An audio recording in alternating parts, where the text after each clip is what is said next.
Okay, and we're here. It's after Thanksgiving. Hopefully, everybody has recovered from the turkey overload. Um, I know it was great for our family here. And while we were on our little break here for Thanksgiving, I got to watch a movie I kind of wanted to see when it came out, but never got around to it. And boy, am I glad I watched it. And that movie is Dungeons and Dragons: Honor Among Thieves. And I have a special guest I'm going to bring in to talk about it because he watched it too. I made him watch it. Please like and subscribe if you like this kind of stuff. We can keep doing more of it.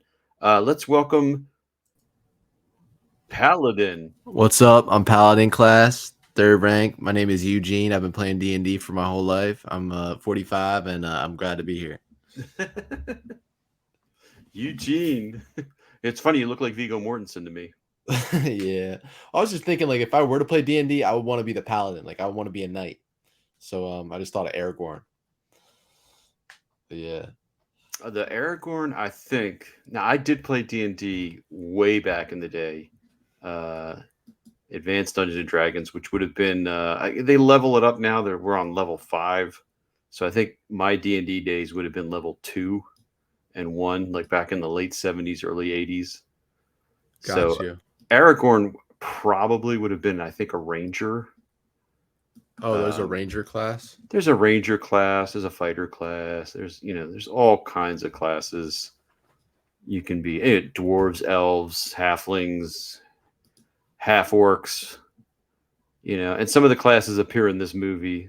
Um, I had heard that this movie was actually pretty good. Unfortunately, this movie came out in March. I think the same weekend that John Wick 4 came out, and another Oh. big movie. And this movie just got buried. I think this movie lost money, and that's a shame because I was pleasantly surprised by this movie. Um, Yeah. Yeah, what it were was your fun. thoughts? I kind of, I mean, I had heard good things about it from the movie YouTuber reviewers that I've seen that said that they liked it, and I love fantasy. I love the Lord of the Rings. I love the Hobbit. I just love the fantasy vibe. So I think that this movie was a perfect like kind of celebration of that genre and of this game D&D. And you didn't have to know like how D&D works to like this movie. I think they did the comedy, the comedic aspects very well. I think they did the fantasy world building very well. And like looking back on it, it kind of does seem like it would be like what a D&D campaign is like. Just like crazy zany sequences and different bosses you have to fight. And it was a lot of fun. I love all the actors in it. I love Chris Pine. And yeah, I was pleasantly surprised. The fight scenes were also very good. I really did like the fight scenes. They were very well directed and choreographed. Yes, as a slightly somewhat middle-aged person, I have seen many a Dungeons and Dragons adaptation on the big and small screens, and they were all pretty bad for the most part. This was very well done, and Chris Pine, I think, was tailor made for this role Yeah. because they're poking fun at D&D and some of the conceits you have in D&D, um, but without like trying to humiliate it. They just kind of have fun with it, and they walk a very fine line of having fun with it and making it funny, but not making it like insulting to the people that actually played it or are still playing it, that still like it. And that's not easy to do. And all the actors, I think, did a great job with their roles. But Chris Pine really, like, I think, makes the movie because his comedic timing and his delivery on things. I guess we should like kind of give a little synopsis of what this story is about. Yeah. So you have Chris Pine, who plays a guy named I think his name was Edgin. It's like Edgin, Oh, and okay. he's a I guess he's a thief. I guess if I had to put a D&D class on him, he's a thief, and he had a wife and a daughter, and he stole some gold because the job he had didn't pay very well, and but the gold belonged to these red wizards, and so they hunted him down, and they end up killing his wife, and his daughter survives, and he gets her, and he's joined by his friend Holga, who's a now she's a barbarian in the Yeah. barbarian class, which explains why she's able to kick the amount of booty that she does. when she fights people because she gets those barbarian bonuses on extra attack and damage and hit points and all that. And Michelle Rodriguez looks like she spent some time in the gym before this movie and got like pretty strong. Like she looked like she could kick that kind of butt in Yeah, this. I bought her in every single scene that she was kicking butt. Nothing against Michelle Rodriguez, but I have to say for the first like 5 minutes, I was really wondering like, is that Rami Malek in a wig? Like, I don't know, but there's something about their facial structure. They look identical. I Yeah, was I can see it. I was so convinced it was Rami Malek, but no, no, it's not. Now, she got Yeah. about 20 pounds on Remy Malik, I think. Yeah, that's probably true. She'd crush him. So he teams up with her and some other people to go on a mission to rob a vault that supposedly has this artifact in it. That's it's a scroll of resuscitation that can bring his wife back. Hmm. So he agrees to go in there, and with this guy Forge, and there's his daughter. Forge is kind of a con man, I guess, another thief, and he kind of double crosses them, and they get caught, and they're in jail together. So the movie opens up there in jail, and they have to break out and go on this quest to try and get his daughter back, who's now living with Forge, and and along the way, oh, and this is the wizard that Forge uses to it's like his muscle, and she's the one that got them all caught stealing this horn thing. Right. She actually, this actress too, really played this wizard part very well. She was kind of menacing. Oh, she was very menacing. She was very It was very menacing. convincing. Yeah. And then you got Doric, and she's I believe, I think she's a mixed race character. I think she's a druid and a part human, part something else, and she can shapeshift. Uh-huh. They call her a wild shape. She could turn into any other creature that she wants to. She could morph into them, which was pretty cool. And Simon, the the wizard who's in a bit over his head, his magic isn't the greatest all the time, but he comes through in a clutch for them. Hmm. And the paladin character Zank, who is played excellently by this actor. I forget his name, but he delivers the lines so well.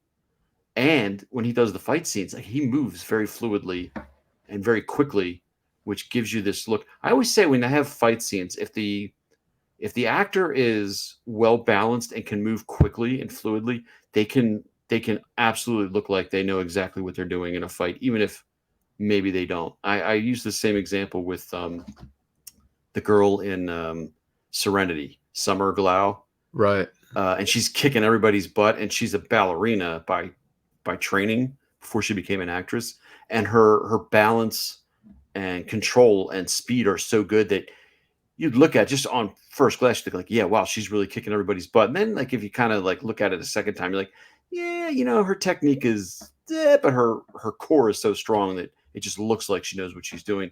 And this guy, man, he looked like he knew what he was doing with the swords, Yeah. and that the way he moved through the choreography was very good. Yeah, the Oh fight yeah. scenes were very good. And we also have my other favorite characters, the Yes Ghost or Ghoul. Yeah, His that part scene was funny. cracked me up. And my other favorite character, the chubby dragon. Yeah, I was like half and half on whether I want to make that my name, my character. That was so funny. This dragon actually has a name in D&D. He actually is a dragon that lives in this underworld.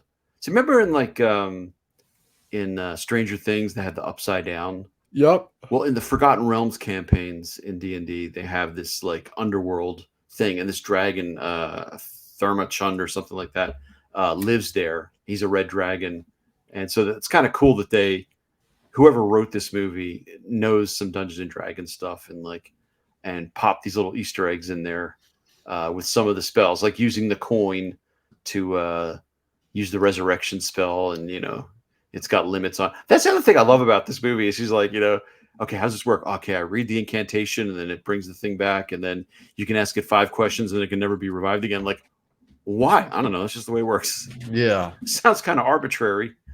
Yeah, well, they have to ask it 5 questions, and it goes back. It really did feel like that would be something like in like, you know, a game of D&D though. Oh, it is. There's a resurrection Yeah. spell, and but the caster can end it at any time. But if it doesn't like end in 10 minutes, then it's over. It ends anyway on its own. Like Huh. there's a resurrection spell. A lot of these things that are in the movie are in D&D. They're like modifications of. There's a couple of things that are original to this that I don't think were in D&D, but for the most part, they follow the game pretty well with this adaptation. That's good. So, yeah, I thought this movie was very entertaining. It's not the greatest movie in the world, but like if you just want to be entertained for a couple hours, sit back, and this is on Paramount Plus. For obviously Paramount Plus is a streaming service that costs money, but the movie's sitting there. So if you have a Paramount Plus subscription, by all means, get some popcorn, spend a couple hours, watch this movie. You'll laugh, you'll be entertained. It's the characters. They give the characters. Each character gets like a backstory for their Yeah. for their arc. You learn like why they're in the position that they're in, what their motivations are. Um, it's very well done. I, I I I did like that they gave them all backstories because from the few things that I do know about D&D, I remember talking with some of my friends that play D&D, and they would always talk about how they came up with their character's backstory and like how that's like a fun part of playing the game. So I appreciate that they kind of like made sure every character like kind of told their backstory or showed it to us. Should we spoil who Holga's ex-husband is? Yeah. That was something else that was a complete shock when she goes and she's a barbarian and her ex-husband's a halfling. So he's like Yeah. literally half her size. And it's Bradley Cooper. He's That in the that movie for 2 minutes. that was hilarious. That made me laugh out loud. Like, why was he in this movie? Because why not? This is He's an Bradley Academy Cooper. Award-winning actor. He produces, he does all this stuff, and he's in Dungeons and Dragons, Honor Amongst Thieves for 2 minutes. I'm sure they were trying to see what big actor they could get to just be in that little small little role, and I guess Bradley Cooper was just the guy available. I don't know. It It kind of was reminded me of in the movie Young Frankenstein. Like they were making the movie, and Gene Wilder, one of them, is playing tennis with Gene Hackman. And he's like, I always wanted to be in a comedy. Can you just put me in the movie? He's like, yeah, sure. Just come and play this blind guy that the monster stumbles. And Gene Hackman is in this movie playing this blind guy, and he's funny. He killed it. uh, And Bradley Cooper. I was looking at it like, oh my god, is that Bradley Cooper? Holy cow, it is. It's so that's funny. funny. Yeah, this whole movie was funny and fun. Oh, and there's a now you won't get this, but there was a Dungeons and Dragons cartoon in the late 80s, I believe. And the characters had very distinctive outfits on. And in the end of the movie, where they're in the games, I was going to call it the Hunger Games, whatever those games were that they got stuck in, where pretty much everybody's going to die. But if you get to the cage in the center, to get to the next level, whatever. Well, the characters that get to the cage the next level are live action recreations of those cartoon characters Oh, really? from the original cartoon. Yeah, you could tell by their outfits. It was kind of funny. Oh, that is cool. It's a cool little homage. Very cool. Yeah. Now I wonder how much this movie actually. So I know this movie bombed. Let's see here. Let me just look it up real quick. A professional YouTuber would have had this ready to go, in advance, but not me. That's just not how I roll. Okay, so this movie cost, the budget is estimated at $150 million, and the special effects, the backgrounds, the sets, all look very good. So why Disney has to have bombing movies that are $200 million, I don't understand. I don't understand what they're paying their money for. This movie looks very good, very well finished. At 150 million, it grossed worldwide $208 million. Oof. So its break-even point was probably about 3 to 350. So that's a bomb, and that's a shame because I would look forward to a sequel to this movie. Yeah. Yeah, I would too. They probably won't I do it at this point, but it was good. Yeah, I mean, Chris Pine just kind of like kept the comedy going on point. It was never too much. It never wore itself out. He's just got this easygoing charisma and charm about him when he's, and she's talking about like, oh, I always dreamed one day that I'd be buried in a cemetery like this, and he's like, yeah, okay, anybody got a shovel? Start digging them up. Yeah. And then they get to the fifth question with the first one. He's like, oh, shovel. Anyway. Oh yeah, That I was thought funny. this was really well done, really well done. And it's funny because the mama did not watch this because this is not her cup of tea, but she was asking us at dinner, this or Manchester by the Sea, which we also watched this week, which is another very good movie. And we were both like, if we had to sit on a plane or something for 2 hours and rewatch a movie, I would rewatch this one. Oh, absolutely. Absolutely. All Yeah, right, this so is like this is a very like one of those movies that's just fun, but it's good fun. Like it's a good movie too.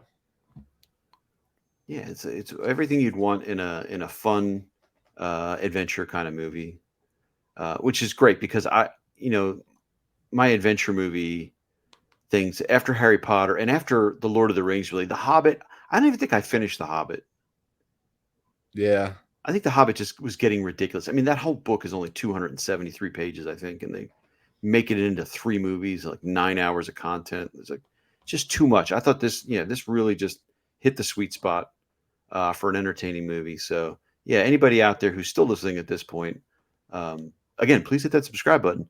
But yeah, do yourself a favor and just give this a watch. I think you'll really, really enjoy it. So now, should we buy a D&D set? Start playing this game? Oh, I don't know.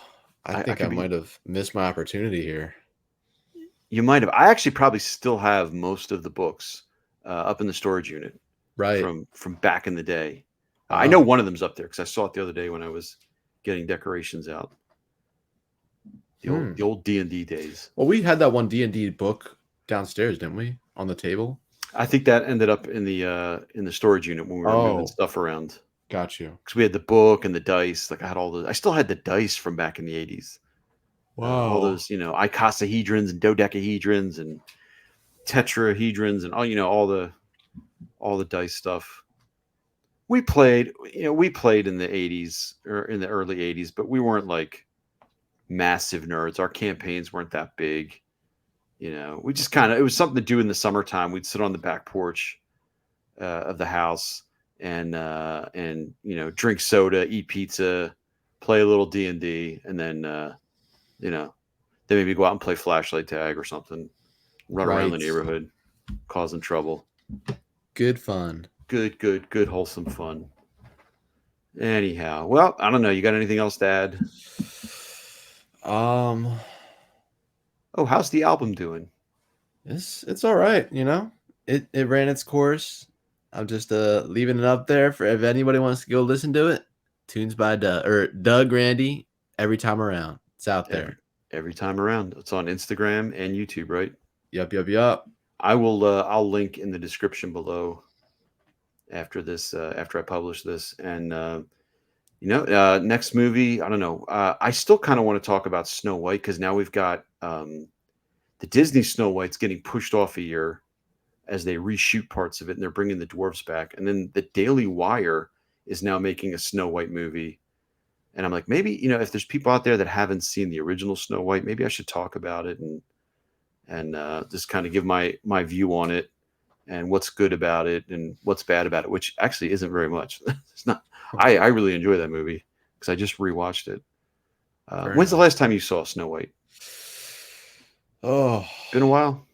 it's probably been since one of the last times we went to Disney, but like a couple times ago. So maybe I don't know. Maybe it's been like 5 years. I think I might have watched it the beginning of college, maybe. No, but that's not too long ago. We can get on and talk about that then. Yeah. That should be fresh enough in your mind, and I'll remind you of stuff because it's really fresh in my mind since I just watched it. Yeah. All right. Well, it is late. It's almost 10 o'clock. Oh yeah. Time to pack this one up. Thanks for stopping by, and we'll see you next time. Meow.